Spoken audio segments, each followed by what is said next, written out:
minutes before we start. 1199, the union that's real big in New York. Yeah.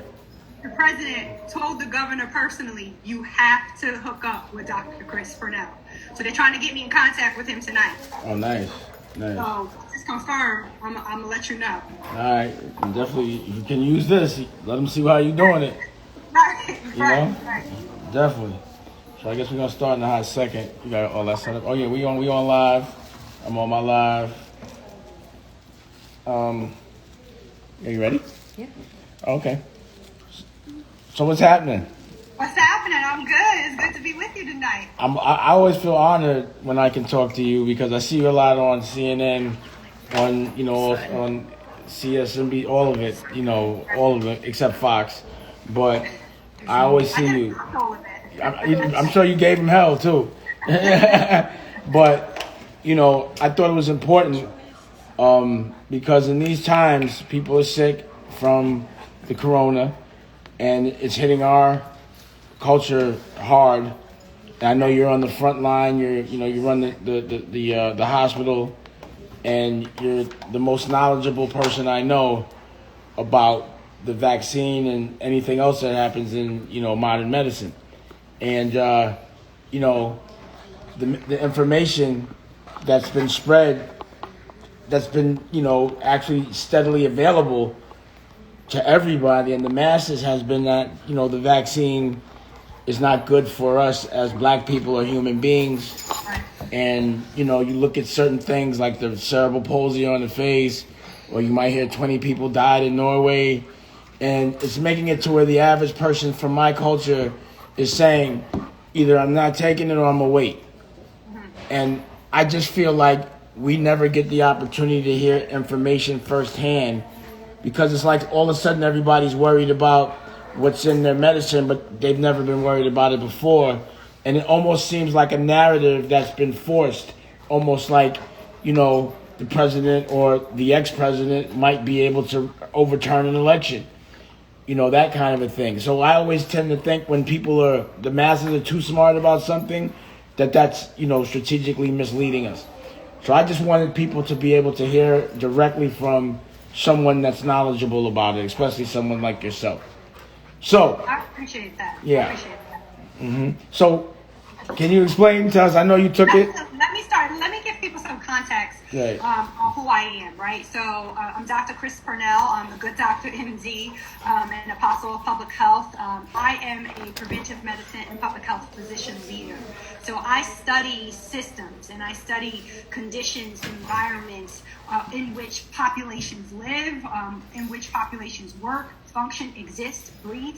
And I look at those factors that either contribute or influence positive health outcomes, or those factors that are barriers and create negative health outcomes. So I'm a doctor that focuses on health equity, health justice. And I have to start there because I have to impress upon our community. I have to impress upon black folks, black and brown communities, how important it is to know what's at stake. So this pandemic, you've heard people describe it as a coronavirus pandemic, corona, COVID-19. That just means coronavirus disease 2019 because that's when it was discovered.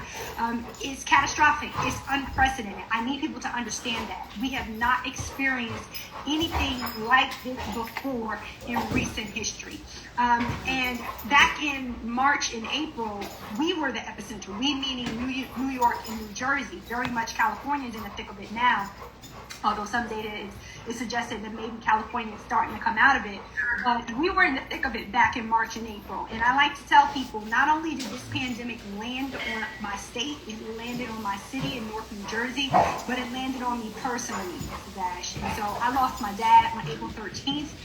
To this pandemic. I've since lost two cousins. My cousin who was a postal worker in North New Jersey, Thomas Franklin Boswell, we call him Frankie. Another cousin, William Boswell Jr., lost his life similarly around the same time as Frankie, just before the end of the year. And my sister is what we call a long hauler. So I have to put that out there because it is so important that we put faces and stories to the numbers. We are over 400,000 Americans dead. I want that to resonate. Within the last month, The number of Americans that we've lost is catastrophic. We are losing upwards of 4,000, even 4,400 Americans a day. That is not happening for heart disease. You're not losing that many people to heart disease daily. That's not happening for cancer. You're not losing that many people to cancer daily. And so it is important that our community knows what's at stake. Black people are anywhere from 1.5 to upwards, some statistics say closer to 2 times more likely than white people to die from coronavirus. Yeah. Black people and Latinos, Latinx, Hispanics are more likely to be hospitalized, sometimes at rates 3 times to 5 times more. Not only are we more likely to die and more likely to be hospitalized, we know from studies coming even out of China that people who do recover from coronavirus, almost 75% in one study in particular, still had a lingering health effect up to almost a year later. And so I need to make sure that my people understand that your exposure risk is tied to where you live and is tied to where you work. Not only your exposure risk, but your exposure risk is converted to your infection risk, right? So then you get infected. That risk is higher for you, right? And you can get hospitalized. That risk is higher for you. If you get hospitalized and you're sick or you have a very severe case, you unfortunately could potentially die. That risk is higher for you. If you add up all of those risks, that cumulative risk is far greater than any risk associated with an adverse or negative outcome from the vaccine. And I don't think most people realize that. And I was just having this conversation today and trying to get at, what is driving this wait and see approach. And I hear people's concerns and I hear their fears, right? There is the perception that this science was just discovered. That's not true. And I think it's very important that people understand that. This science, meaning mRNA, messenger RNA, right? We've known about this science for almost 3 to 4 decades. It's within the last 7 to 10 years that we've made significant advances in how to use the technology as well as understanding coronaviruses. It's a family of viruses. So you might have heard of SARS, or you might have heard of MERS. Those were like severe acute respiratory syndrome and the Mediterranean version of that. We learned so much from those 2 outbreaks, which are very similar to what we're going through right now. We learned that if you attack the spike protein, so this thing is a virus and it has a crown all around it, and those are the spike proteins, that if you attack that virus can attach itself to your cells. If that virus can't attach itself to your cells, then it can't get into your cells, right? And so it's very important that people begin to digest that. This is riskier for me than it is for other communities. And that's very much because of systemic racism. That's very much because of pre-existing conditions. That's very much because of the type of jobs we work, not having access to work virtually or work from home, not having appropriate access to PPE, personal protective equipment like masks, and not being able to physically distance in some of our jobs, not being able to physically distance in our homes. It's riskier for us, and that risk is greater than a risk of an adverse outcome associated with a vaccine. So if you know that information, I'm not going to convince you, but if you know that information, I'm very confident that you can use that information along your decision journey. And so that's what I want to help people navigate tonight, and that's what I've been doing, speaking to whomever, to help people navigate the decision journey. Should I get vaccinated? And I'm vaccinated, right? I was one of the first people in the United States to be vaccinated because I was a part of the Moderna trial. And so I've been vaccinated since October. I got my first injection at the end of August 31st, and I got my second injection on October 2nd. And so I can tell you what my experience was to help demystify, to like break it down so people can understand it. The first injection felt like the flu vaccine. And those of you out there have received the flu vaccine, meaning I had pain in my arm, it was sore, it was tender, but I could still go to my job, I could still raise my arm. I got headaches. I got headaches for about 2 to 3 days or so, but not to the point where it wouldn't go away if I took Tylenol, Advil, or Aleve. And then I pretty much recovered and I didn't experience anything differently. The second shot, I got really tired, very, very tired after it. What we call severe fatigue. At the end of the day, I just felt like my body was heavy. I couldn't do anything. And so I rested. By the next day, I was back to my baseline, back to my normal self. So when you get the vaccine, whether you get Pfizer or whether you get Moderna, they're the same type. And I'll describe that for folks in a minute. Those side effects are normal, and those side effects only last 1 to 2 days, and in some persons 3 days. Very rare for it to go beyond 3 days. And so that's how you weigh the risk. The risk of feeling sick for a day or two versus the risk of getting exposed, having to be hospitalized, potentially losing my life, or to be left with a lingering adverse health outcome. And I want to make sure people understand that. So, I remember we were talking the other day with the commission, and you were also explaining to me that a black woman, a black doctor, was also, in a big part of developing this. Definitely. I think that's very important. There are two things that I want to focus on around where black people or black and brown people have been involved in the process. And equity is an issue that talks about making sure we remove avoidable barriers to people having the fullness of opportunity. So if it's health equity, the fullness of opportunity of health. So Dr. Kizmikia Corbin, she goes by Dr. Kizzy on Twitter. If you don't follow her. She's on Instagram. She works at NIH, and she was on the team, a part of the leadership of the team that helped to design Moderna's mRNA vaccine. That is something we have to talk about openly, that we are not only at risk for dying from this disease more than others or being hospitalized more than others, but we are on the front lines of creating a solution that's potentially saving the whole world. And so we as a people need to know we weren't locked out of that. And that's very important because in our history, we have been a community that has been historically excluded. What do I mean by that? We've been locked out of opportunity. Not only have we been locked out of opportunity, but we have been victims of medical exploitation or medical experimentation.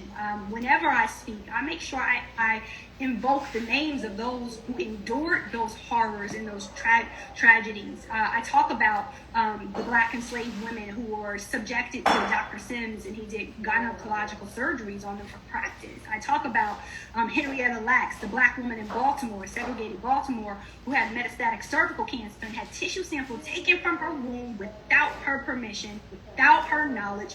That tissue sample has gone on to be proliferated all throughout clinical research and is one of the most productive cell lines we've ever encountered and has led to breakthroughs in HIV, to cancer, to you name it. So I talk about those people to say, yeah, I hear your concern. Should I trust academic medicine, healthcare? Should I trust clinical research when they've done things like Tuskegee and Henrietta Lacks to my people? And I say you should be vigilant. I say you should exert pressure because science has too often been a tool of white supremacy. But in the same token, what being vigilant is doing the homework. And I did the homework. Right. And that's how I discovered Dr. Corbin. And that's how I discovered that the science is the science. No one has manipulated the science. People have tried to down the science. People have tried to lie about the science. But the science in and of itself has not been manipulated. Well, I like what you were saying, because that was definitely one of the apprehensions I had, is hearing about, all the ways that medicine has been manipulated to hurt us. Right. And, you're not a person that's going to tell people what they want to hear. You tell people the truth. And, I just don't believe that if you thought this was not healthy, or at least not something that was in our best interest, you would be telling us honestly not to take it. We were talking before, and you were breaking down exactly what's in the vaccine, because it's bugging me out. And, I'm concerned, but, everyone, the mass is concerned about what's in medicine all of a sudden. I've never heard that. You go to a hospital, like, well, what's in that, and when did it get made, and all of this. And I also know that, the conspiracy was being pushed before anyone even knew who was making the vaccine. So for me, I just tend to think that when everybody's talking about something and everybody's too smart, something's not right. But for those that are so smart and intelligent that are like, I don't know what's in it, can you please explain what's in it? Yes. Because that's, just so for those that are asking. No, definitely. And I'm glad you started there because disinformation, that's what you're describing, is real. People are purposefully putting out their conspiracy theories or lying. I have to be very honest. And some of those people were governmental actors. The past president, thankfully he's no longer our president, he was one of the largest sources of disinformation in the globe. And so that really has put our back up against the wall. When I say our back, I'm talking about public health. I'm talking about clinical research. Put our back up against the wall because you had so many people telling blatant lies. Oh, yeah, you can take bleach and you get better. Touting drugs that weren't proven to treat it. Oh, it doesn't spread by respiratory droplets. There is no aerosolization or airborne transmission. Oh, masks don't work. Oh, you don't need to wear a mask. That did damage. So that's why I have people ask me, what's in the vaccine? Is HIV in the vaccine? Is a chip in the vaccine? None of those things are true. What's in the vaccine is mRNA, the two to date. Okay, let's focus on those two. Because in a couple of weeks, we're going to have some other candidates that go before the FDA. But right now, what we have are two mRNA vaccines, messenger RNA vaccines. So you, in your human body, you have a cell. You have something called mRNA. Basically, what it is instructions to make a protein. That's what it is. That occurs in your cell. So what the scientists did in the lab, they said, I'm going to make a messenger RNA with instructions to make a particular protein. And the protein that I want the body to make is the spike protein that is very similar to the spike protein. Remember that crown I described on coronavirus. It's not coronavirus, so the mRNA is not infecting you with coronavirus. The mRNA is like a Snapchat message. Gives you quick instructions, gives you a quick blueprint. Your cells read it, and your cells start to make protein. Then your cells get rid of the messenger RNA. That's as simple as what it is. It's actually mind-blowing. It's a game changer. This technology, because it doesn't have to be produced in a host, and what I mean by that is it doesn't have to be grown. The viral proteins don't have to be grown in the lab. The proteins are made inside of the body. All that the lab does is to create the genetic instruction. It doesn't have to be grown in eggs. So eggs are not in it. People have asked me, is it vegan? Can I take it? There are no eggs in this vaccine. It's the mRNA, it's salts, it's sugars, right? And it's something called lipids, fats. And the reason why you need those other components is because mRNA by itself, whether it's what occurs naturally in your body or mRNA that they can make in a lab, it's very volatile. It breaks down very quickly. So those other components makes it able to hold shape and to be sturdy and stable. So we put fat around it, right? That fat, and it's important that people understand this, that fat is called polyethylene glycol, okay? That fat may be what's driving the allergic reactions in the very small population of people who are experiencing it, okay? And that is about, you get anaphylaxis, which is very severe allergic reaction when your throat closes up and you can't breathe. That's happening in about 11 people for every 1 million doses. So that's very, very, very rare. But that's what's in it. mRNA, salts, sugars, and the fat coat called polyethylene glycol. That's what's in both Pfizer, and that's what's in both Moderna. Now, I know you said this, but I want to be clear. So you're not actually shooting corona into a person so they can get sick from it and get the antibodies. Let me say that again, okay? Because these are questions that I get frequently. There is no chip in the vaccine, and there is no coronavirus in the vaccine. All the vaccine is an instruction code. You put the instruction code in your cells. mRNA makes proteins that either are enzymes, and think about enzymes are those substances that make processes or reactions work in the body, or they build proteins that are a part of cell structure or other parts of the body. So it just tells your body to make all of these proteins. That protein is similar to the spike protein on coronavirus, but it's not coronavirus. It cannot infect you. And as soon after your body makes multiple copies of that protein, the mRNA is gone. It gets degraded. And when your body makes all of these multiple copies of protein, which can't harm you, the body just says there is something that's normally not here. And because it's something that's normally not here, the body mounts an immune response, meaning it forms all of these cells to start to try to fight it, to attack it.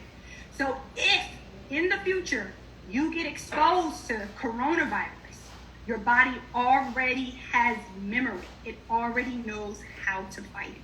That's why these vaccines are game changers, that in and of themselves. And they're 95% effective. We usually don't have a vaccine that's 95% effective. Think about the flu vaccine. People don't like to take the flu vaccine because they're like, well, is it really going to protect me? The flu vaccine can be anywhere around 60% mark effective. This is 95% effective at preventing coronavirus disease and probably almost 100% effective at preventing severe coronavirus. So how long does it last? Very, very good question. So this is what further research and further studies are being done about it. But I can tell you what the science to date that we know is suggesting to us. Let's talk first about what we call natural immunity. Meaning you get coronavirus and you get and you recover. You probably have about 90 days of natural immunity where you could not get reinfected. Reinfection is very rare. I want to emphasize that. But you have about 90 days where it's not possible to be reinfected. So we know, looking at natural immunity, that is at least 90 days, and some data to suggest that it's even longer. We know that these mRNA vaccines are at least mirroring the effect of the immunity of natural coronavirus infections. But then we have data to suggest maybe it lasts a year. Maybe it lasts even longer. We're going to be able to definitively, we in the scientific community, definitively answer that question when we start to do what we call booster shots and studies to evaluate people who got injected a year ago. First injections for Moderna were about March. So we're almost at March. We will be able to, and this happens to me whenever I go in. They draw blood, and in that blood they begin to track my antibodies, right? So they want to see how long those antibodies last. So we're going to be able to have a definitive answer, but it's suggestive that it is at least several months and possibly 1 month. And some people in the research field are speculating even longer, but I'm not going to tell you more than what I know 100%. Right. So that means that we might potentially have to take a vaccine every year? Yes. Wow. But think about it.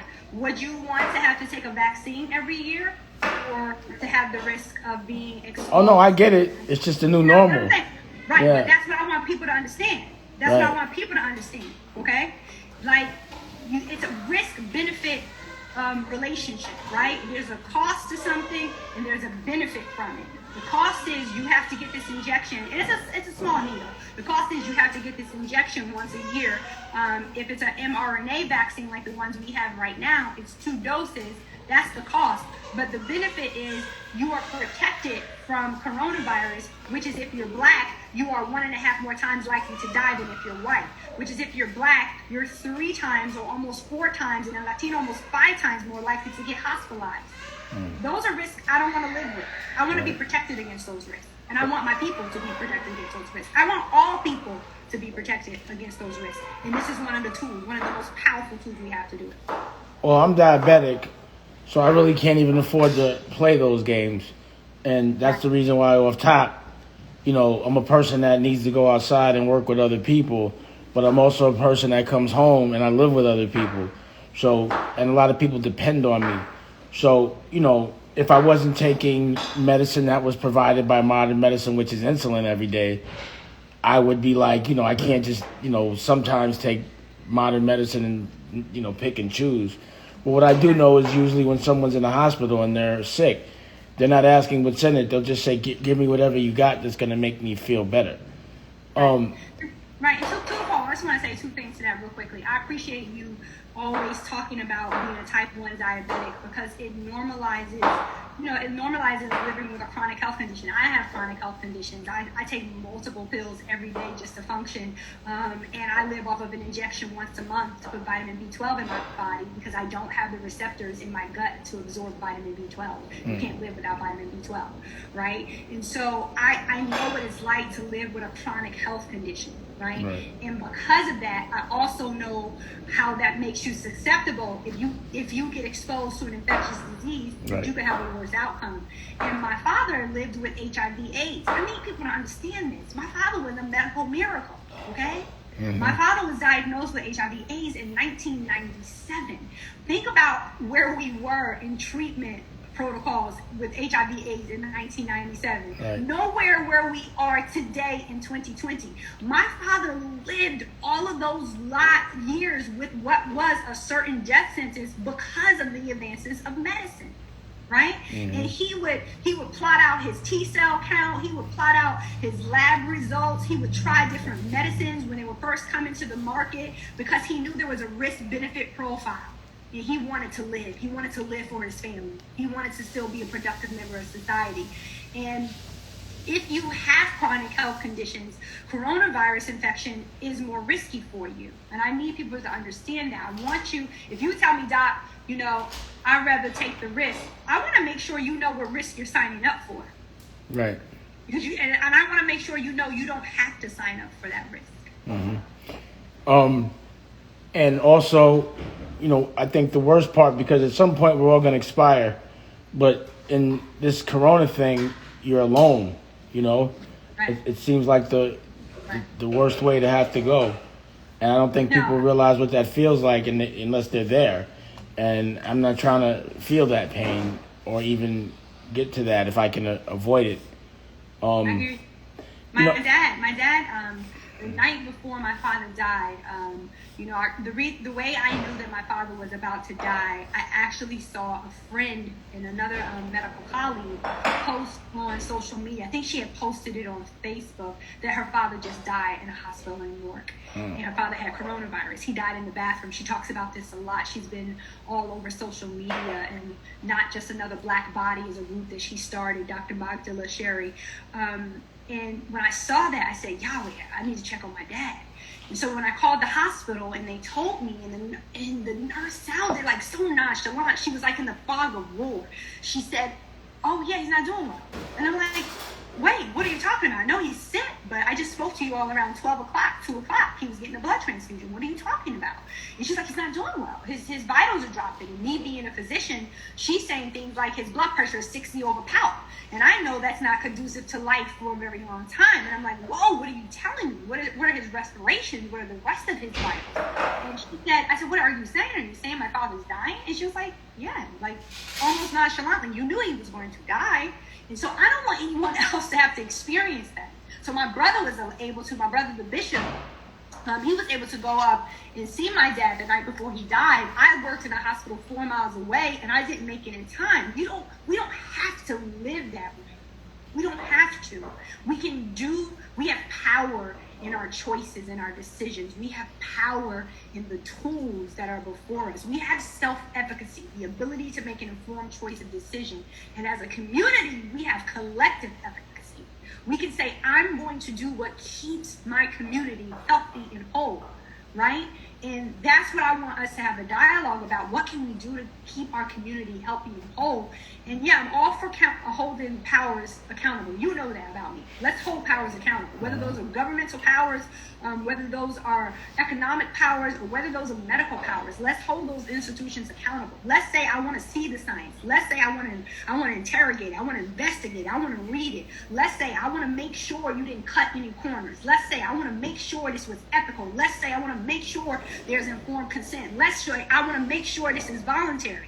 That's how we make sense of the black people who were martyred through Tuskegee. That's how we make sense of the black people who were martyred like Henrietta Lacks. That's how we make sense even of the black woman who was just martyred, Dr. Susan Moore, the physician who institutional and systemic racism took her life from her. We got to make sense of that madness. And the way that we make sense of that madness is by being empowered by truth, being empowered to know the science and to say, I'm going to do what keeps me healthy and whole and what keeps the largest amount of my community healthy and whole. So I'm going to ask you one more question. I was going to open it up to the rest of the commission. And, for people that don't understand what the commission is, it's a group of people that I respect. I consider all of us superheroes, congressmen, bishops, senators, doctors, therapists, school, principals, the OSG. And, I'm lucky enough to be able to have these dialogues with people that are just on the same brain frequency, the same mentality. but I just wanted to ask you this one question. The thing I think that scared my culture, our culture, the most is the thing on the internet where the faces drop, the cerebral palsy. That's how they. Bell's palsy. Yeah, that one right there. Yeah. That one hurt. Because that got everybody like, nah. And they know, they see it, they don't know where it's from. Right. But whoever put that one out, you know, whether it was... Let's talk about that. Because look, so when you're a part of a clinical research trial, like I was a part of a clinical research trial, you have to be evaluated to first see if you're healthy enough to be a part of it. So you could be a part of the clinical research trial if you had a chronic health condition. They wanted people with type 1 diabetes. They wanted people with type 2 diabetes, right. High blood pressure, COPD, asthma, sickle cell anemia, HIV. In Moderna, about 17% of the participants had a chronic health condition. About 25% were 65 and older. So you want a very diverse and inclusive participation pool so that you can say, I can generalize this to the larger population. That's why you also needed diversity in these trials. Moderna had about 20% that were Latino, Latinx, Hispanic. You had about 10% that were Black or African American. And Pfizer had a very similar amount, 26 Latino, about 10% Black. When you look at the two arms, placebo, half of the people get placebo, saline, so nothing active, and half of the people get the messenger RNA vaccine. I didn't know. You all knew. I told you when I enrolled, and you're like, which one did you get? I was like, I don't know, because it's blinded. I didn't find out until vaccines were available to people, and it would be unethical to withhold it from me because I work in a hospital. So that's when I got unblinded.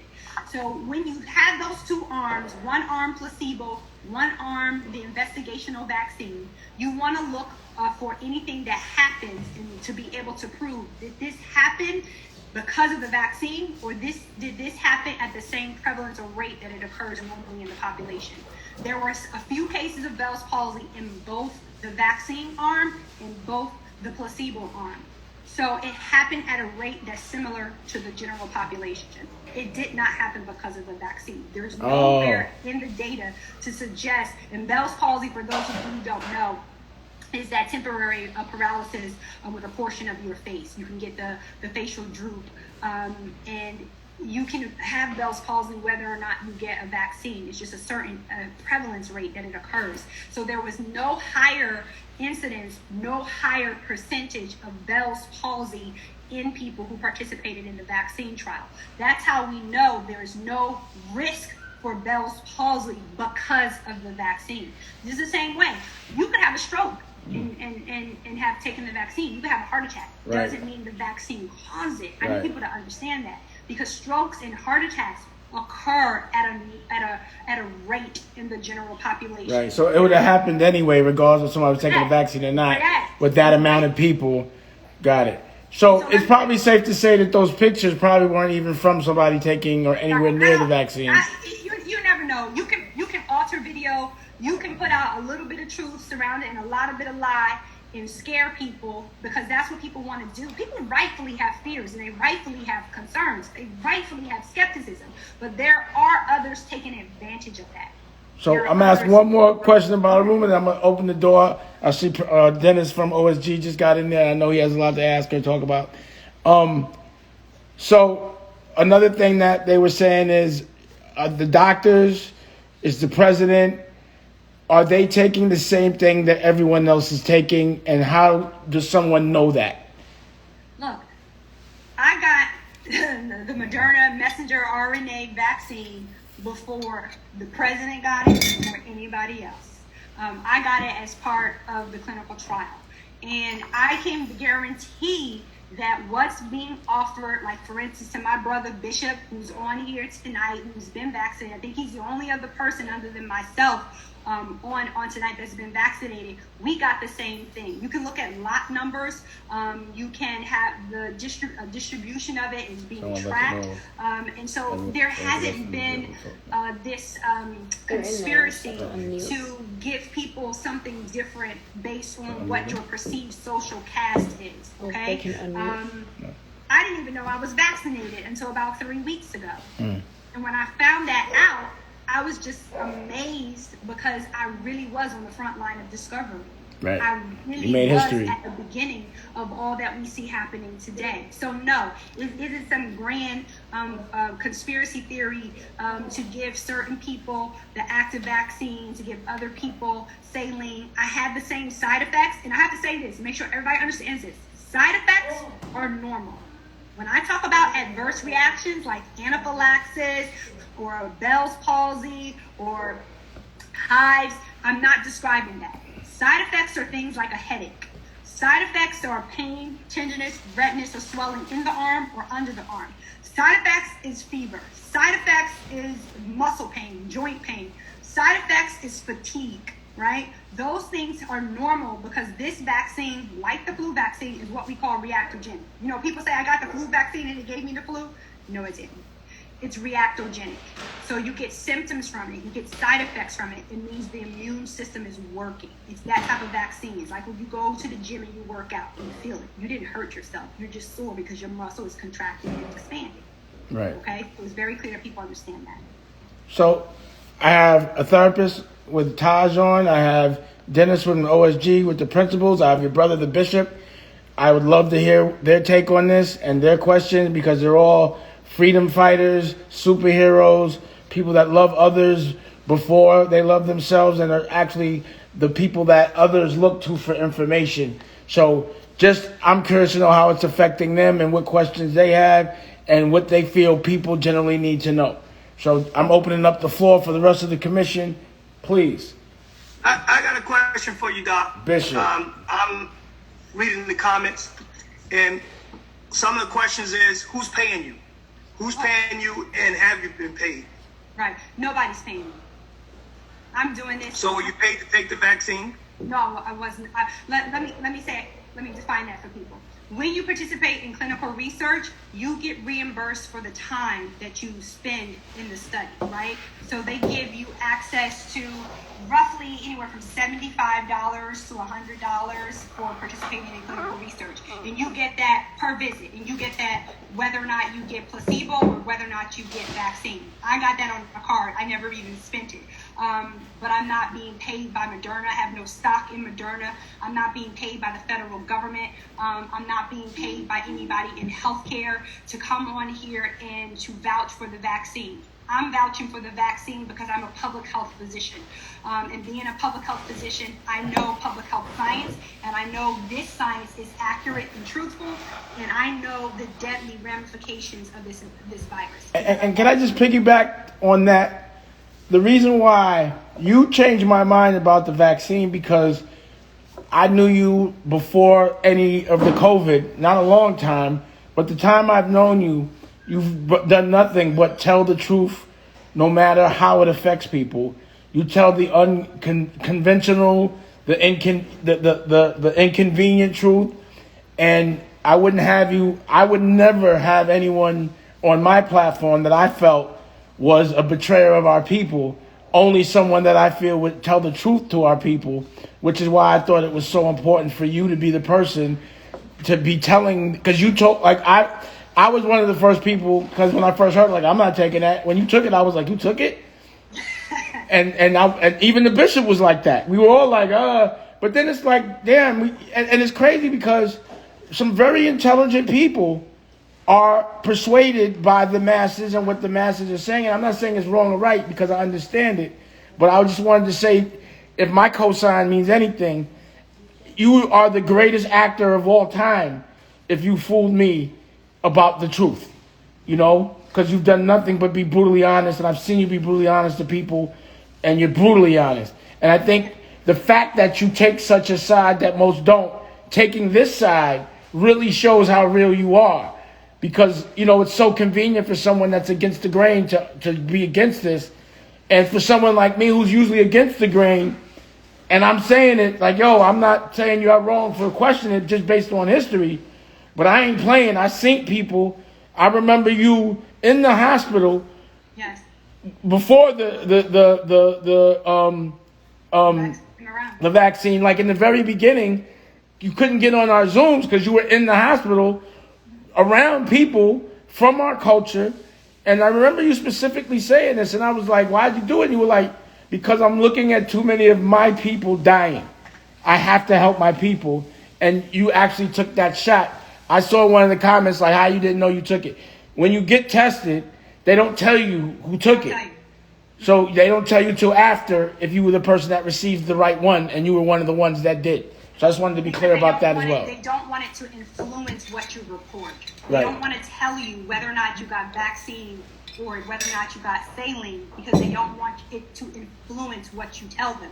When I was enrolled in the study, initially they explained everything to me. I got to look over the data that was published in journals, the data that they knew from the study team about what was rolling out across the successive phases. And I want to say this too, Bishop. I'm very glad you brought that question out, because actually, I have to make it very plain. As a Black woman physician, I'm frequently questioned whether or not my expertise or my knowledge is legit. And I'm not going to run from that. I'm going to hit that nail on the head. I'm frequently questioned whether or not I'm a ploy or the man has propped me up. The man never studied for me. The man didn't take my test. The man didn't put in all of those long nights and those hours. I did that. I did that because of the family I came from, a rich tradition of history of Black power, Black intelligence, Black opportunity. And so I know why our people, why we talk and why we deal with these things of conspiracy, because of injustices. But in the same token, I'm a doctor. I'm a real doctor, and I'm a fellow in my field. So saying I've achieved a certain amount of significant contribution to the field. So I take that with integrity. There's a sense of accountability. My word has to be true. And also, I want to be clear for everyone that's watching. This isn't to say you're wrong or right. This is so you have the proper information before you make your decision. That's all. You know, you're adults. Everyone is an adult. And you started the conversation. Like, I'm not going to tell you to do it. I'm just going to tell you exactly the truth. And, you know, you're leading by example by actually taking it. But no one's pressuring anybody to do anything. No. I just want our people to be told by our people. And I think our people should know that there are doctors at this level that are fighting for us on a medical level that can talk to us in our language. And this is the purpose of that. Next commission, please. Everyone else, I see Taj. Therapeutically. Taj, how does this affect the people? What's up, everybody? Thank you for having me. Hey. So I remember we were having a conversation about this before. And, in this field that both me and the doctor are involved in, we deal in ratios and, significant findings. We look at the numbers and the percentages of things, so I'm glad you touched on that. The thing that I want to acknowledge from a clinical or psychological perspective is we do have to acknowledge the fact that, the things that people are fearing, their anxieties and things like that, this is because of actual things that occurred. Right. You know what I'm saying? That, and I'm glad that you kind of touched on that a little bit, because we have to validate that and we have to acknowledge that, anything associated with the system is going to be, it's going to be approached with a lot of hesitant feelings and anxiety, because you're dealing with a system that has implanted things into our community, that has, complicated plans to keep us, oppressed for hundreds and hundreds of years. These are actual facts. So we have to acknowledge those things. And that's why I'm glad that you took it to the science of it. Because at the end of the day, the numbers don't lie. You know what I mean? My thing is this, though.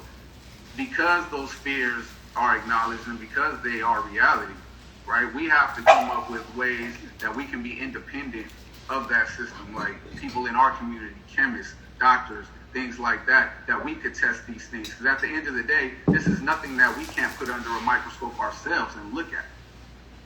You know what I'm saying? Yeah, I hear you. Let me answer that in two parts that I think is very important to circle back to this. Science has too often been a tool of white supremacy. Yeah. I won't run from that statement.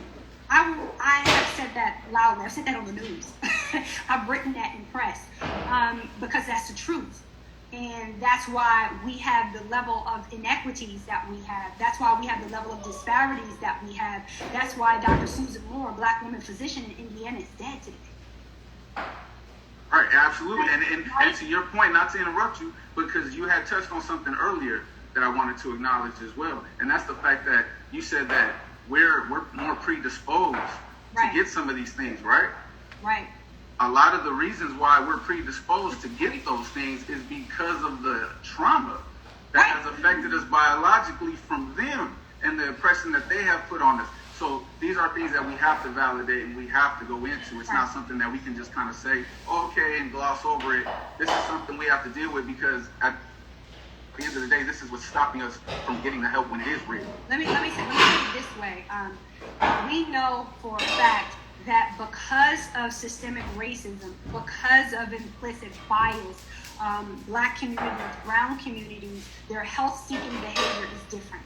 You're not going to go to a doctor, even when you need to go to a doctor. If we do go, the doctor doesn't hear you or believe you. You're not going to go to a doctor, even if your life is at stake, if you don't trust that the doctor is going to give you the best available medicine. Look, I've been in hospitals where people have threatened to call security on me for asking too many questions. Okay, me, the Black woman doctor, been in hospitals, advocating for my family members and my loved ones. Systemic racism, institutional racism, implicit bias is real.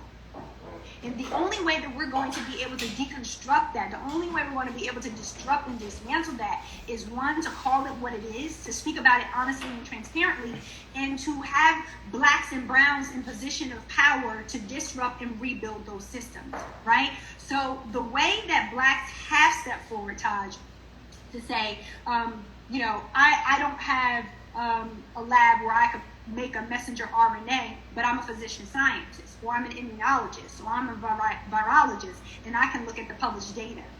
I can interpret the science myself. And you have had reputable Black groups coming forward to do that. Like, for instance, the National Medical Association, National Medical Association has been in existence for at least 100 years.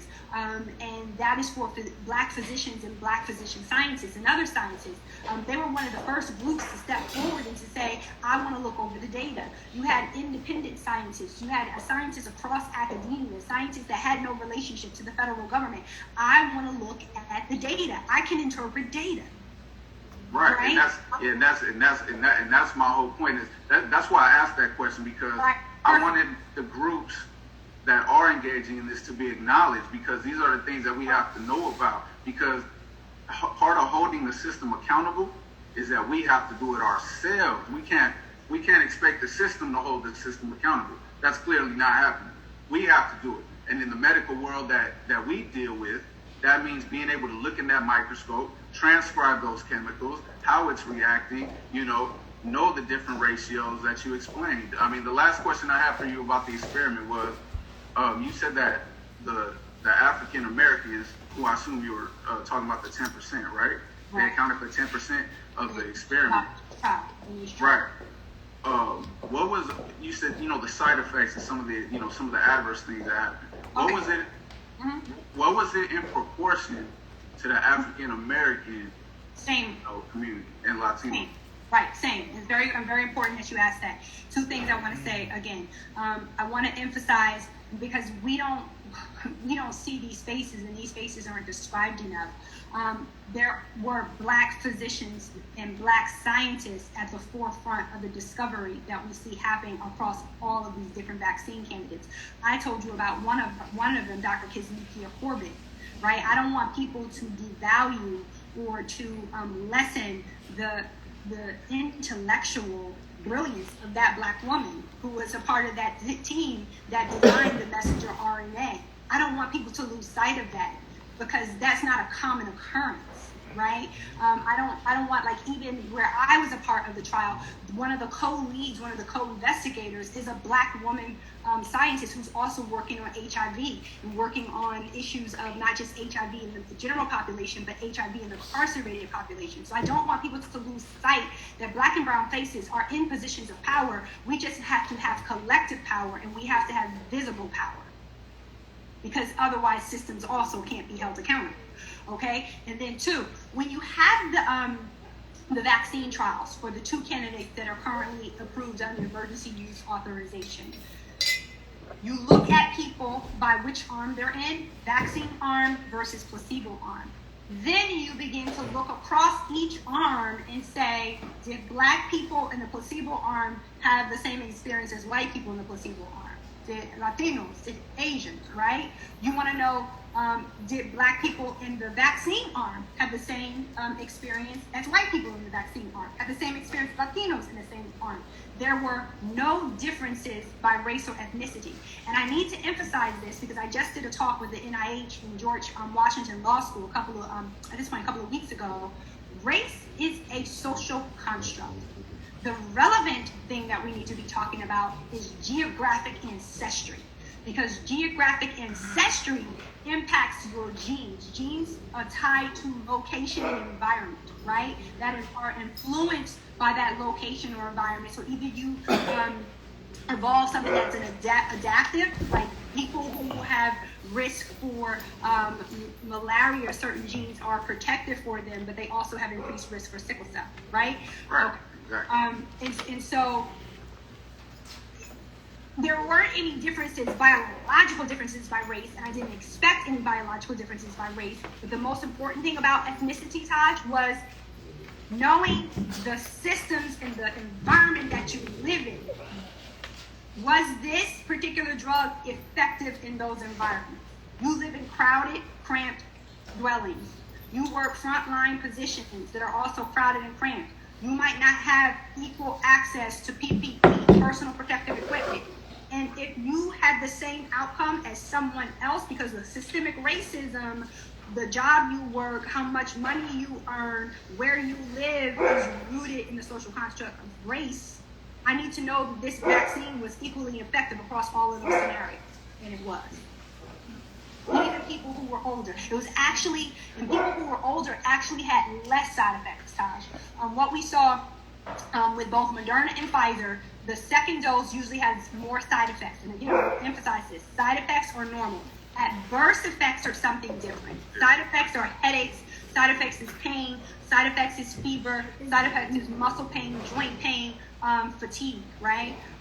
We saw that older people had less side effects. And that's fascinating. That's what they're trying to understand more about what's happening in the bodies of the older person, that they had less side effects. So very good question. Wow. Salute. Dennis? Dr. Chris, how are you? How are you? Good How to are see you? Good to see you. Good.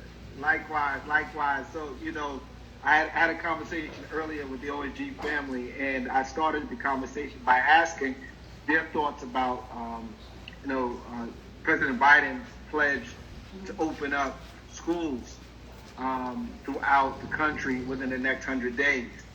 And obviously, as a person who understands the situation and how it is affecting Black and brown communities a lot different, is it, in your opinion, possible to open schools in the next 100 days to send our babies back into these schools? Very good question. Let's answer this in two parts too, because right now in New York City, there are schools that are open. There are schools that are open by hybrid, and we actually have some of those in New Jersey too. And I've said this before, the particular school, what makes it safe or unsafe is the ventilation system in a school. A particular school, what makes it safe or unsafe are the public health measures that are being followed, whether or not people are remaining masked, whether or not you have appropriate safe distancing or physical distancing, and whether or not people are doing hand hygiene. What we've actually found is that schools are less risky than homes. I want that to register with people. That's what we found. What is fueling the current pandemic is people getting together from multiple households in a home. The home is usually a small space, is usually a confined space. The ventilation is not adequate, such that the droplets, when they are expelled into the air, they linger and hang there. And people are usually relaxed at home. People usually don't have a mask on at home, and people usually stay at a home longer. So yes, there are risks associated with the schools, but it's actually the homes that are riskier than the schools. So that's why you even see within public health is saying, yes, you can open schools if you satisfy these conditions. If you satisfy this criteria. Part of it is frequent testing. Part of it is the ventilation. A part of it is the safe distancing. A part of it is the wearing a mask. Part of it is the hand hygiene. And so what the president is talking about is a plan to get kids safely back into school, because we also know there are risks associated with being home, right? There are certain kids who aren't learning. I think everybody's learning has been impacted, but there are certain kids that it's been more a negative for than others. So that's something I think that needs to be said. In each family, you have to weigh your particular scenario, right? I think parents should be offered a hybrid option. And what I mean by that, they should be offered a option to do virtual school, and for certain kids it is appropriate to be in school, especially kids with special needs, especially kids with English as a second language. There are kids, we know what has spiked during the period of the pandemic, child abuse, sexual assaults, intimate partner violence, because people don't have access or outlet to the resources and the social services that they did pre-pandemic.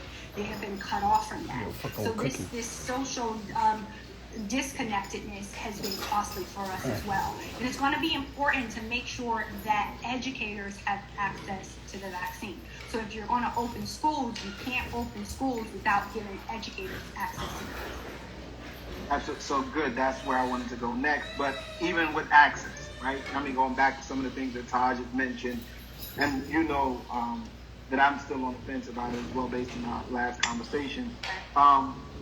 If you know, it's an option, you know, and some people are still uncomfortable in accepting the vaccine.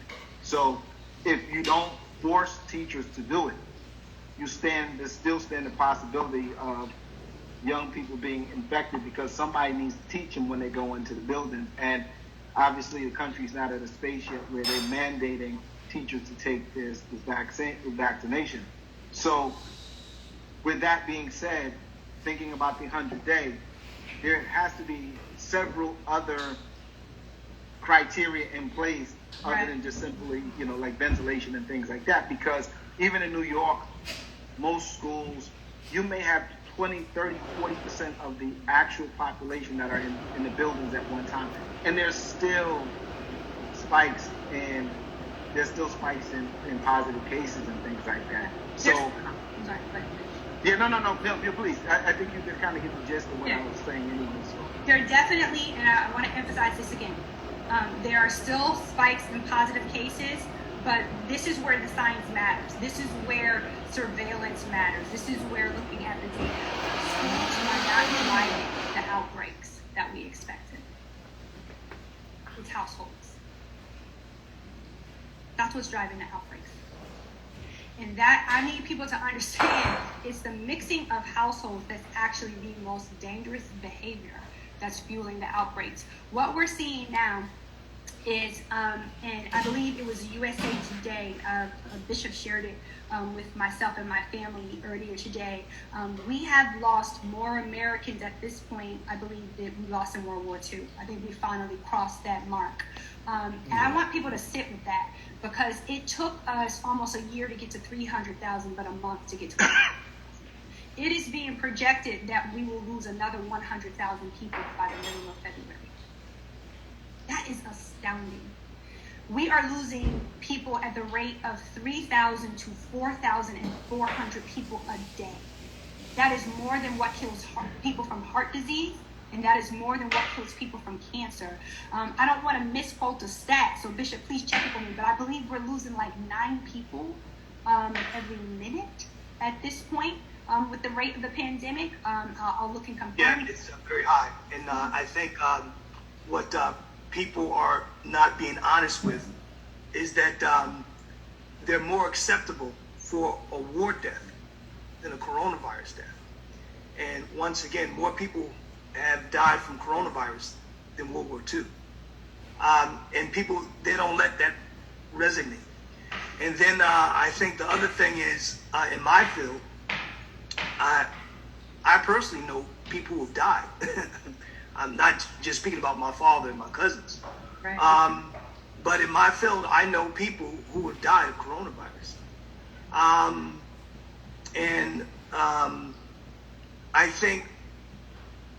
I think it's different if you know somebody who died. And actually, when we look at the stats, at this point, just about every black or Latino have experienced someone who has died. I don't take, I'm going to get in trouble with the doc. I don't take the flu shot. Right about that. But I did take the vaccine. I took the vaccine, because anyone who lives with a chronic issue, they don't have a problem maintaining. But I deal with so many people, and not everyone has the same value system that I do, and not everyone has the same beliefs that I do. And I love my family, and I lost my dad.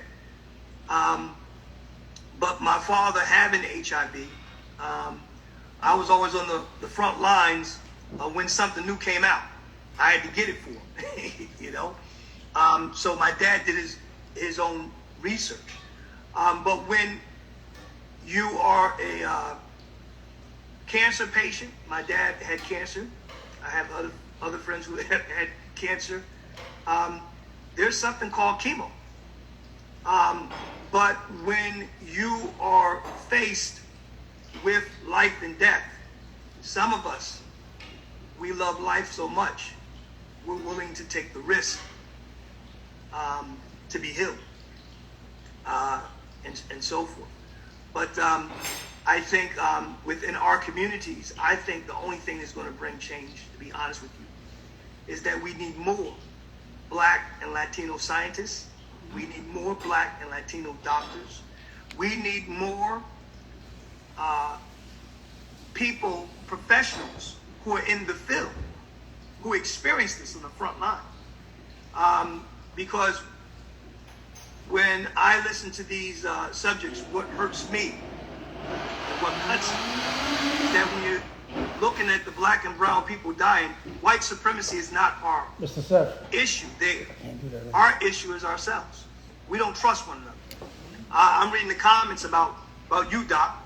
I'm reading the comments that you're not a real doctor, that you're a phony, that you're a fake. So within the Black community and the brown community, we have trust issues amongst ourselves. Even when we'll have people respect their field, but not another person's field. And that's one of the problems we have. We'll have people want to be respected as an educator, but not respect you as a doctor. Or people want to be respected as a doctor, but not respecting someone as a scientist. And it's a trust issue. But I believe when you know someone who has died, and I can remember for a long time, quote unquote, young people couldn't get sick. And then we had quite a few young people in our ministry get sick, you know, and so forth. But it's very dear to me because I believe that within our community, we become our own self-enemy. But what will bring change, and what's going to take time, is having more Black and brown professionals who are on the ground level, who can tell people what is taking place. Because the bottom line is, do people believe your testimony? Right. And so. No, and I think you hit the nail on the head, and that's why I said that before. As a Black woman physician, I am frequently questioned. When I was studying to become a physician, it was the frequent assumption that I wasn't the doctor when I walked in the room. And Black patients made that assumption just as frequently as white patients. There was the assumption that somehow my comprehension of the material was not as accurate as someone else's comprehension of the material.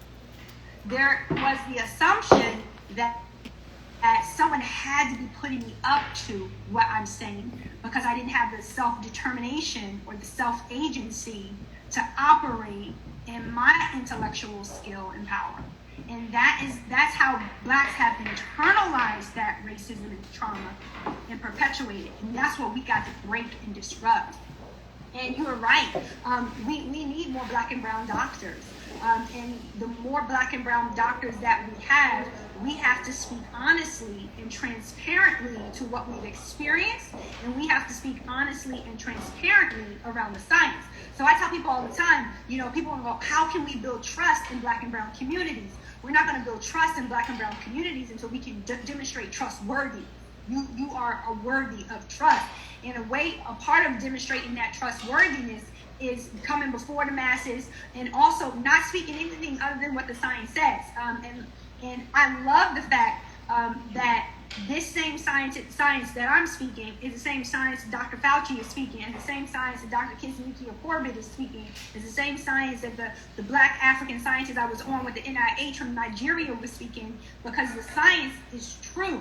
But we have to get to a point in our community where we can begin to measure and weigh the conspiracy. It says, is there anything truly supporting this conspiracy? Then I have a responsibility or an accountability to stopping it. And we also have to speak facts. Facts says the majority of Black and brown people did not support Malcolm X. The fact is the majority of Black and brown people did not fight for civil rights. The majority stayed home. The majority saw people fighting for civil rights as troublemakers. We have to remember that when we look at history, it's the minorities in numbers that make a choice. They make the choice that my life is going to make a difference. And then it's in history that everybody wants to jump on the bandwagon afterward. Right now, no one is suffering as much as Blacks and Latinos in this murderous virus. No one's suffering at the rate that we are. No one. Not in the jobs, not in the unemployment, not in the risk. No one. We are at the greatest risk. And then we have to battle white supremacy. We have to battle Trump saying some people got better DNA. We have to battle so much. But still, we are carrying the burden when it comes to death. And people have to understand that within our communities, some people already have conditions of high blood pressure and so forth. Catching coronavirus becomes even more deadly for them. So to me, it is all about war. It is all about survival. It is all about having a trustworthy witness, and that will take place by personal relationships. I mean, I personally know people here on this Zoom. So everyone who's listening, you have to listen to those you trust to. You that's the bottom line. You have to. But those of us who have experienced death, it changes you. I think Bishop, to your point, I mean, all these things that we're talking about, how we look at each other is a symptom of how we look at ourselves. It's a symptom again of the systemic, oppression that we've been victim to. These are symptoms of that. We have to be able to look at ourselves and say, you know what, I can be that doctor. I can be this. I can be that CEO. Just that's what I love about this Zoom. You know what I mean? Like, you can do this. I can do this, and that builds trust within itself. Because this is the thing. You talked about a war. In a war, what you want to do is be able to manipulate the things that are in your control. Okay, there's certain things that we talk about. People can say, "Oh, it's conspiracy theory. Oh, it's this." They can attribute it to all this other things that are subjective. Okay, but when it comes to this science, okay, this is a biological chemical that we're talking about. This is a biological virus that we're talking about. Okay, it is in our control to be able to look at this independently. You know what I mean? Like, okay, let's not have we don't trust the government, we don't trust the system, we don't trust healthcare. All right, well, let's independently test these variables. You get what I'm saying? And that's in our control. Psychologically, that's called agency. We have to create agency amongst each other. And when we see somebody like a Dr. Purnell, like a bishop, like a dentist, like a Dane, like myself, I hate when I'm sitting, I've reached the highest that you could reach in education as well. Mm-hmm. You know what I'm saying? This is the thing. I used to like it when I was younger when people would be like, you know what? You articulate so well. But what? I articulate so well for what? I can't, because I'm what I am. I can't talk in a way that can be understood by a scholar. You know, because what they're saying is you talk well for somebody that's from the hood. Right. Can I add something to what you just said right there? Not only can you articulate well, and I need people to be able to get this, you can synthesize data, you can interpret data well. I'm telling you, that is what is excelled in Black intelligence. Yes. We can put science in front of 5 scientists, but when the Black scientist interprets the data, it's somehow not correct. Exactly. When Black science interprets the data, somebody is thinking for you. Yes. There's some white man behind you thinking your thoughts. That is internalized racism in and of itself. Yes, absolutely. The fact that me, a Black girl from East Orange, New Jersey, became a physician, nobody gifted that. I had to fight for that. I had to claw my way into that. I had to claw my way into Princeton and out of Princeton with honors. I had to claw my way into Duke Medical School and out of Duke Medical School with honors. I had to claw my way into Columbia and out of Columbia with honors. I had to claw my way into Johns Hopkins and out of Johns Hopkins with honors. I had to claw my way into passing all of my certifying exams and getting a board certification and becoming a fellow and out of that. I had to claw my way into the present job I'm in right now. And I need my people to understand that Black intelligence is real. Absolutely. And as a sister, I salute you for that, because not only are you dealing with being a sister, you know, or being a female woman, you're a Black woman. You know what I'm saying? Which, you know, that's that glass ceiling is a whole different conversation. You know what I mean? But as a person, you know, as a Black person myself, I get it. You know what I'm saying? But this is the thing of how we have to change the perception of this. Well, this is even in psychology, the taboo of that. Well, it all works together. This goes to a point that I've been thinking about, because I'm a thinking man, and I always think about what the enemy's plan could be and what would be clever of the enemy to do. And when I see everyone saying the same thing, I think that's programming, because usually a secret is something that not everybody knows. But for some reason, for certain situation, information is pushed so that everyone is saying the same thing. So if I was a white supremacist or someone that was trying to destroy the Black culture, out something that would get everybody sick, but it would really make Black people sick, put out misinformation so that when there is a cure for it, or at least something that can help it, that nobody Black would take it. So I look at this information and how it's been accessible. That's called crack. Well, that's exactly what they did with crack. Well, what I'm saying is, I hear you. That's disinformation. That is what's happening. Right. So what I'm saying is, it seems like it's the disinformation has been programmed for us not to take something that everyone else will, even though it kills us. And yeah, if someone Black tells us that is, you know, something interesting or something that's educational, that because they're Black, it might not be the truth, or that someone white is programming them to do that. We are programmed to think that, and that's the deprogramming that's going on currently by what we're doing. Everyone on this Zoom. I even think like with Dennis, you know, with the teachers, I love so much what the OSG does, because it starts in those classrooms. This attitude that we're talking about trusting each other and looking at each other as kings and queens and not niggas and bitches all the time, and all these things, like, that starts with them. You know what I mean? And this is why this Zoom is so important, because we have every aspect of change, you know, from the clinical, medical, to in the school rooms, to the business, to the faith. Like, no, you hit the nail on the head, right? Because I tell people all the time, it was my Black household, my Black family, and my very early learning in a Black school system where I learned awareness and appreciation for my values. So that when I went into environments where I was one of the numerical minorities, I would not question whether or not I could achieve it, because I had already been taught that Black was beautiful, Black was strong, Black was excellent, Black was intelligent.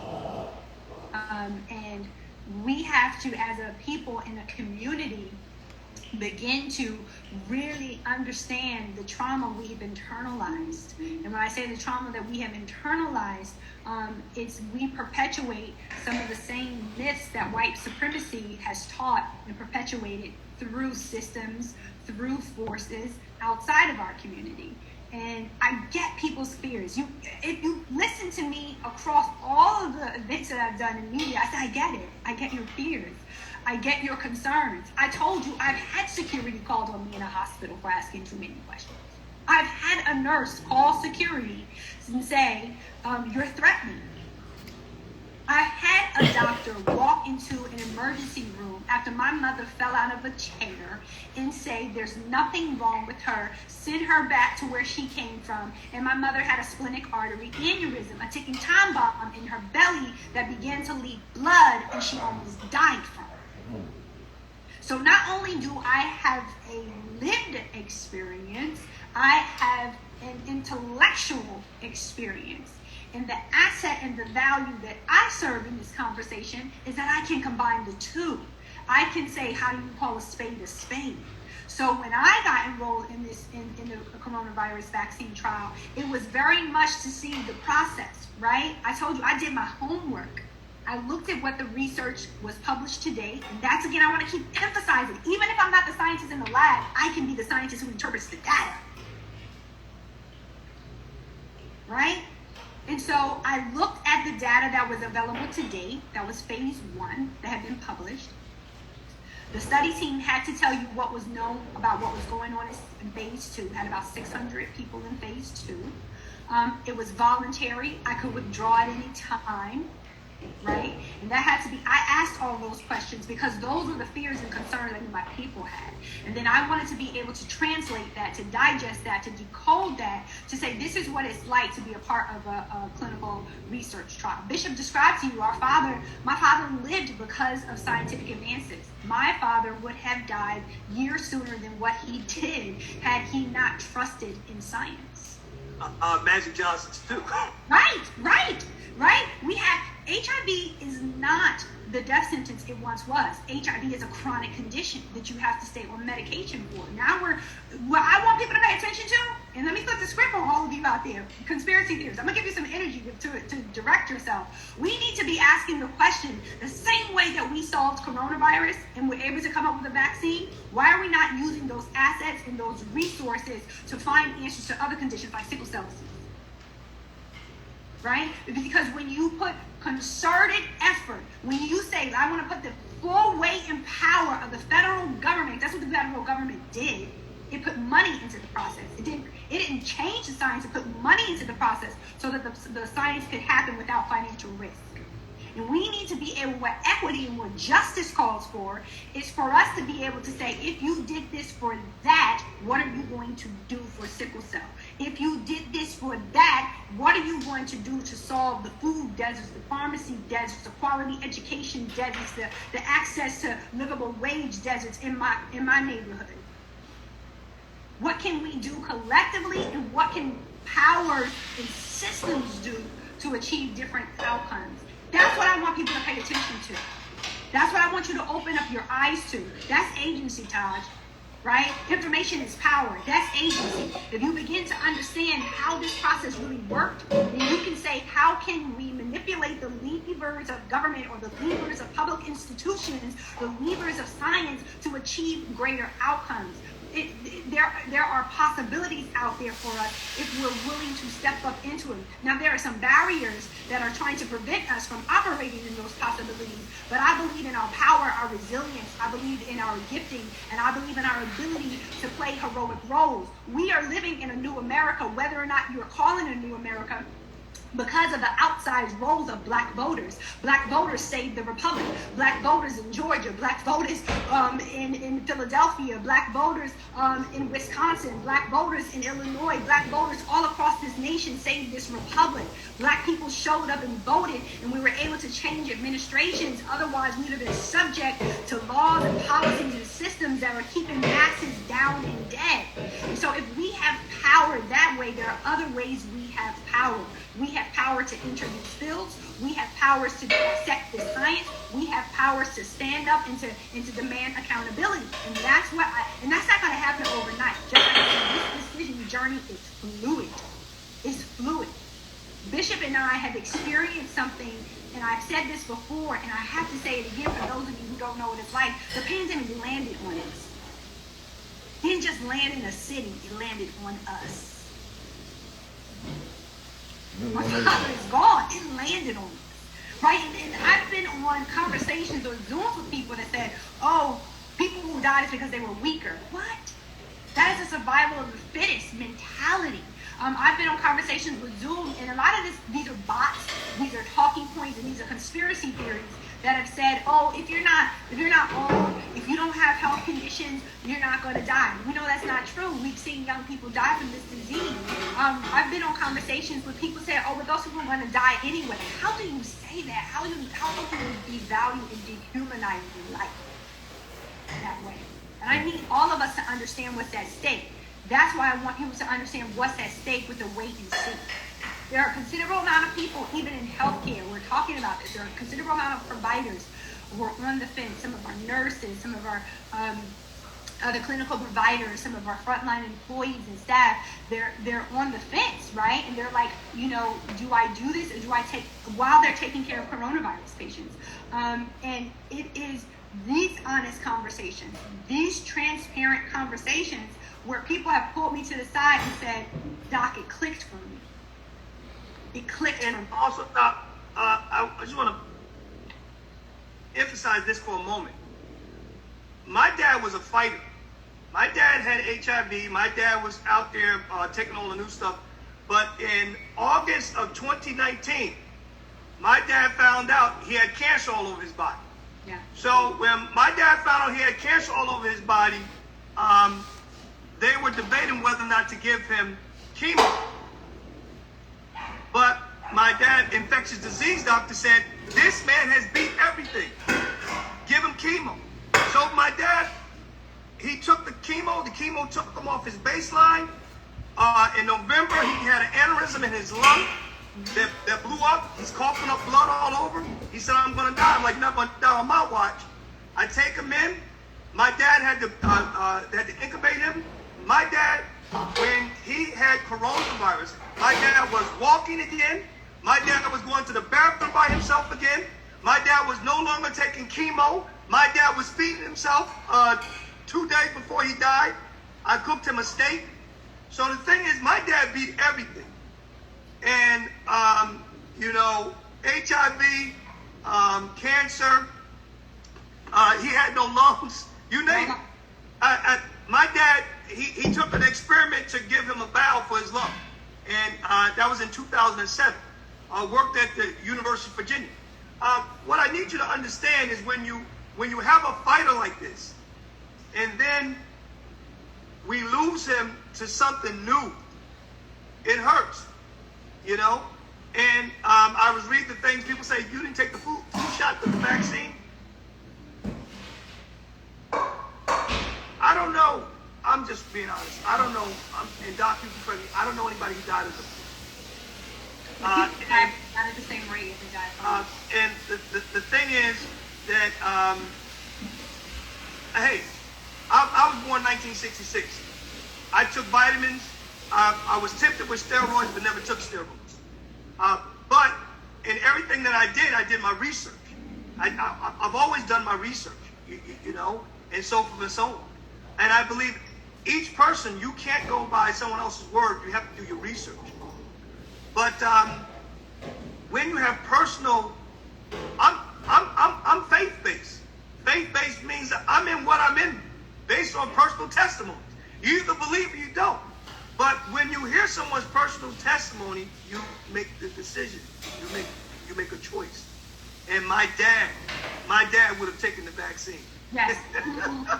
So Dr. Chris and Bishop, can I jump in real quick? So, Bishop, I think one of the most important questions here is, again, why not? Why not take the flu vaccine, not take the flu shot, but then take the vaccine? That's what most people are struggling with. Because even He myself. just answered it. Because I really need to harp on this. He just answered it. Yeah. Because the risk is different, Dennis.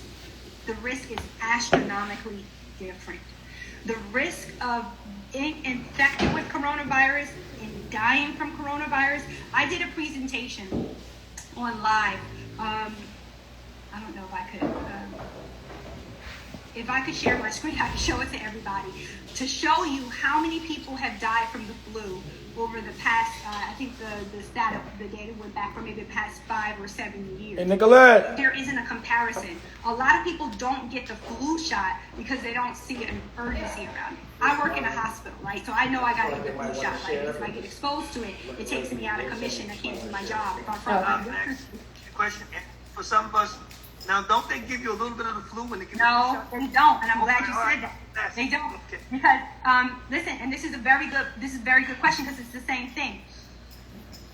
Vaccines can be a viral vector vaccine, meaning that you have a virus, right? You inject the virus. Either the virus itself generates an immune response, or the virus is a vector for something else you want to carry in, like a protein. Okay.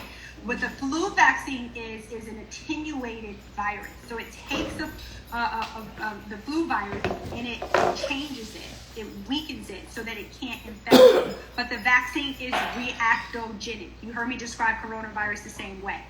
Reactogenic vaccines mean they cause side effects. Every vaccine doesn't cause side effects, only reactogenic ones. Meaning you feel a headache, meaning you feel congestion, meaning you feel soreness. You feel the same symptoms you think is the inflammatory process. It means your immune system is working. So that's what happens when you take the flu vaccine, and the same or similar process happens when you take the corona mRNA vaccines because they're both reactogenic. But the key point that I want to make, Dennis, is people are not dying at the same rate or in the same numbers from flu as coronavirus. So personally, people perceive risk differently, right? If I don't see a lot of people impacted by the flu, or if I don't see people dying from the flu, I probably think I'll be okay not getting the flu vaccine, okay? But if I see, and I don't think people realize this, 400,000 Americans are dead. The first laboratory-confirmed diagnosis of coronavirus happened on January 20th, 2020. Today is January 21, 2021. And from January 20th, 2020 to January 20th, 2021, over 400,000 people are dead. That's never happened for the flu. Unless you want to talk about the great pandemic of 1918, which is a different thing. That has not happened. We are approaching numbers of heart disease. We are approaching numbers of cancer. It is projected that by February 17th, another 100,000 people will be dead. That's why if you have tools, I need people to understand this. If you tell me I'm not ready to take the vaccine, I want you to know the risk you're taking on. And I want educators to know the same risk that tells you I don't want to go into the school, you must understand that that risk and more exists in your house. You must understand that you might not put yourself in a school building, but if you put yourself in a home and you let in other people in your home who don't live there, you have taken on a very large risk. And I want to make sure people understand that because lives are at stake. Now, if you tell me, look, Doc, I'm comfortable taking on that risk, that's your autonomy. That's you operating in your choice. But I need to make sure, because I love my people and I love my community, I need to make sure that you fully understand what you're doing. I need to make sure. And I can't trust that somebody else will communicate that to you clearly. I need to make sure you understand what you're doing so you know the risk that you're taking. And that the risk is higher for you as a black person than the risk is for a white person. Being born in 1966, growing up, what we heard every night was the death count in Vietnam. We heard the death count all the way up to 1973. And I remember when people go to cookouts and, drink and have a good time, We were upset at how many blacks were dying and losing their life in Vietnam over something that would never make us free. But more people have died from coronavirus all the years in Vietnam. Every night we heard the death count. We found out how many died. And within our communities, and even the soldiers, the black and Latino soldiers came back broken, hurt. They grew up in our community. We remember that. So the coronavirus, and me being in the military, I have to always compare that risk with the military. So that means you have people who died in 1 year, and died in all the years of World War II. That's devastating. But yet, we will honor those who died in war. But in coronavirus, right now we're belittling. And that's wrong. That's wrong, and that has to change. Can I show, Mr. Dash, can I share my screen and show that one slide about flu? She should be able to share. No. Yeah, you should be able to share now. I can. Yeah. What is his phone? Oh. Alright.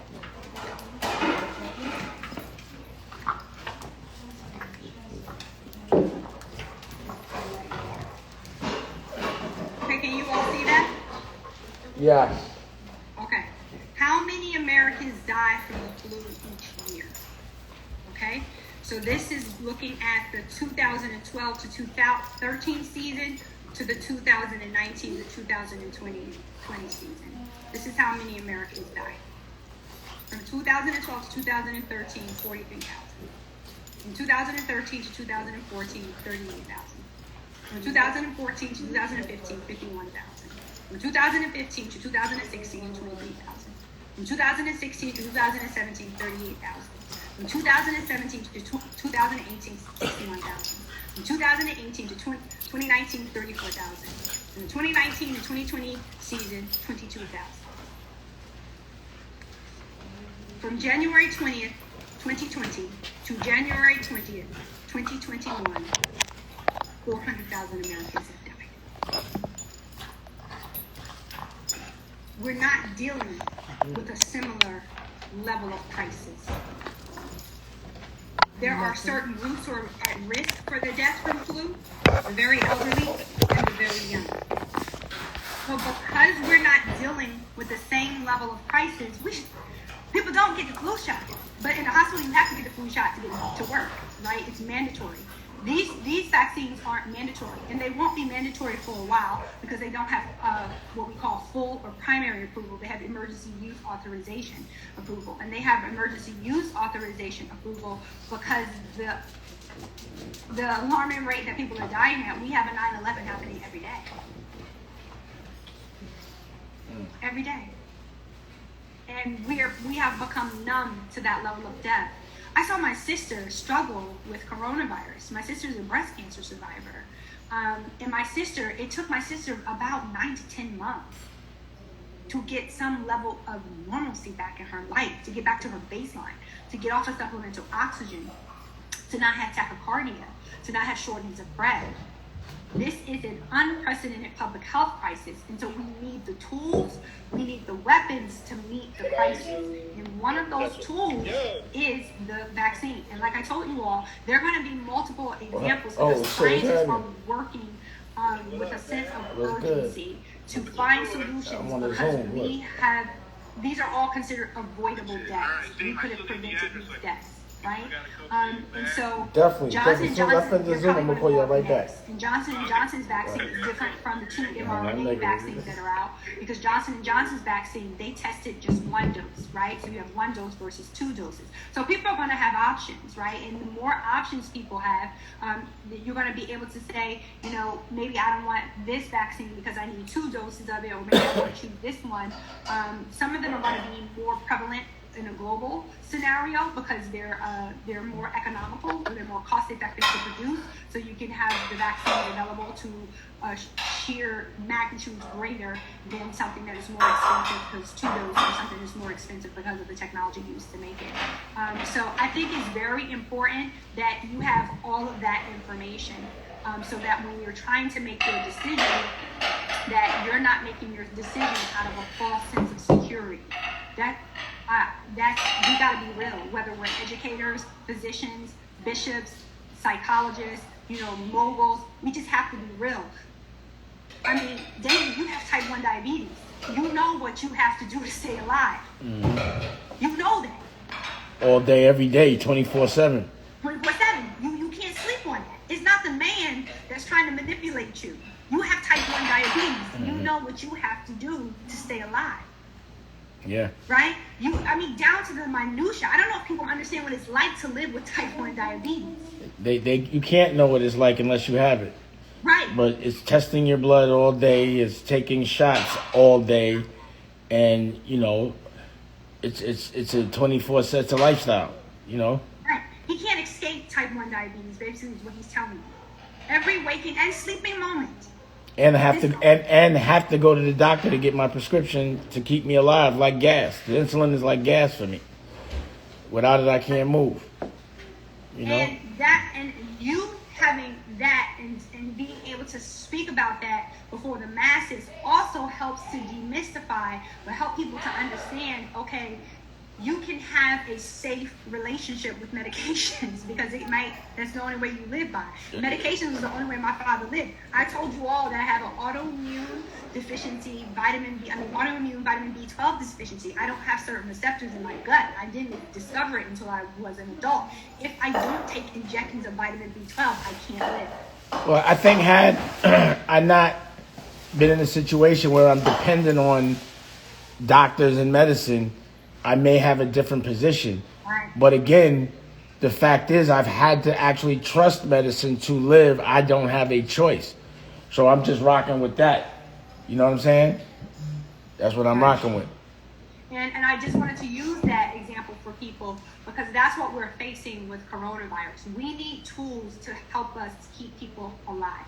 In the same way that Dane needs tools to keep him alive for his type 1 diabetes, the same way I need tools to keep me alive, the same way my father needed tools to keep him alive, we need tools. We need tools to keep us alive. And so, tonight, I believe is a part of a dialogue that has to continue to happen. And I've been doing these dialogues across the country. Whether it's Atlanta, New Mexico, New York, New Jersey, whether it's Canada, whether it's the BBC, whether it's parts of Africa, I'm willing to have this dialogue because I know what's at stake. I've seen it. I've seen it every day. I've seen it in our hospital. I've seen it in my family. I know what's at stake. And I don't want to use fear to manipulate people, but I don't want you to be found sleeping. I don't want you to say that something isn't real that is, but I very well know it's real. At one point, and I can't talk about the specifics of my job, but at one point we had so many dead bodies we didn't have any place to put them. Yeah. We were driving up morgues, trucks, to put dead bodies in. I don't want to ever see that again. I don't know if you all know what that's like. I don't want to see that again. At one point, we had people dying in the city of New York at home, whether from coronavirus or not, just because they were afraid to come to the hospital or our whole systems were paralyzed. I don't want to see that again. This is a war. And there are ways that wars have to be waged. And so this is one of the tools of this warfare. It's a vaccine. And we will continue to share this information. The stat I wanted to quote before, I looked it up to confirm it. 9 Americans have died every 5 minutes. Think about it that way. We've been on this Zoom since 7:30. Every 5 minutes, 9 Americans have died. So, I think it's important, like you said, that, this information is distributed by people like us. And when I say people like us, I'm really, really proud to be a part of the commission because everyone is a professional at what they do. But the difference between y'all and everyone else is you're unapologetic about who you are. You don't fit that norm. Doctor. One of the reasons probably why it's hard for people to accept that you're a doctor is not only because you're black and you're a woman, but because you're so unapologetic about your blackness. You know, just like Taj as a therapist, a lot of people, it's hard to accept him as a therapist because he's so unapologetic. And he's not a dark-skinned guy, but about his blackness because he's very black and he's Spanish. Get that doctor role in a quick split second. I know, you about to be there, right? Right there. You were like, yeah, last time I spoke to you. Yeah, they were real mad. And congratulations. And then even with the bishop, it's hard to hear what he has to say for some people and for people to accept him as a bishop because he's unapologetic about who he is and where he's from, his culture and the history of it.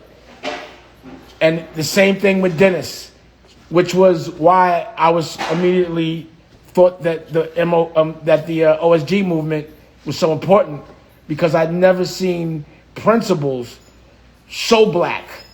You know, I've seen black principles, but they're so not black acting without the mustache and all that I don't even look at them as black. But everyone on here, I look at as from our culture, truthfully, unapologetically, but still professionals at what they do. And that's why I value what y'all tell me because I know you're going to tell me the truth. And then I know you're going to tell the culture the truth. So again, my agenda for this Zoom was not to tell people what to do, but for them to have the information that they usually don't before they make the decision. So they can't say, oh, I thought, now you know. And for me, consciousness makes you responsible. Once you know, you're going to get hit a little harder because you should have known better. And you had that option. Having knowledge is giving an option. And we give that option in a way that there's no excuse not to understand. And hopefully, like the doctor was saying, or rather the bishop, you have to have people you trust based on experience and your time with them. And I know that my time with y'all, I trust y'all. And I hope that everyone that's watching your time with me, you know that consciously I'm only going to tell you what I think is in the best interest of the culture, the truth. And that was this. So thank you, Dr. Chris. Thank you, Taj, soon to be doctor. I can't wait to call you Dr. Taj. Thank you, Dennis. Thank you, Bishop Purnell. Thank the whole commission, those that weren't able to be here because you was out being a superhero someplace else. And I appreciate everyone for having the dialogue. People on the live, you know, some people I thought were saying some silly things, but it just proves how programmed we are to fight and not believe in each other, to think white ice is colder. It's a program. But if you're conscious, then be strong enough to beat it. You know, beat the program.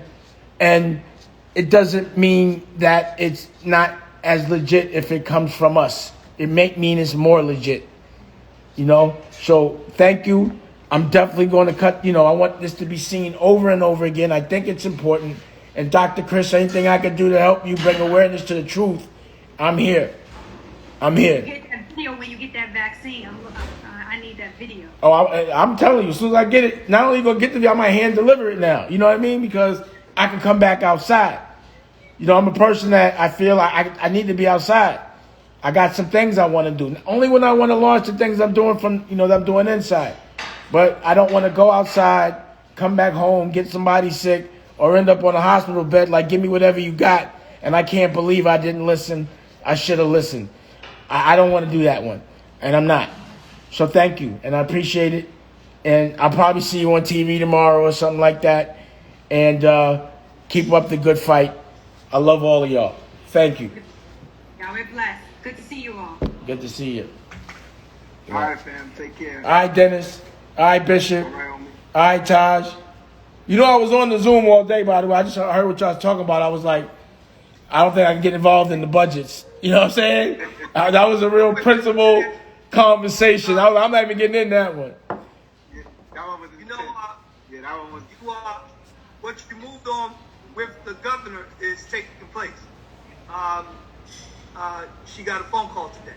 So what you moved on is taking place with Governor Cuomo. Good job. Oh, she got the call from Cuomo. Yeah. Oh, I thought she got it from Jersey. I thought, okay, good money, good money.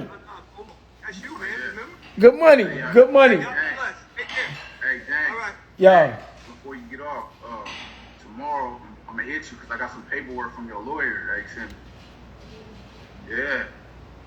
Some type of subpoena. Wait. I'm still on.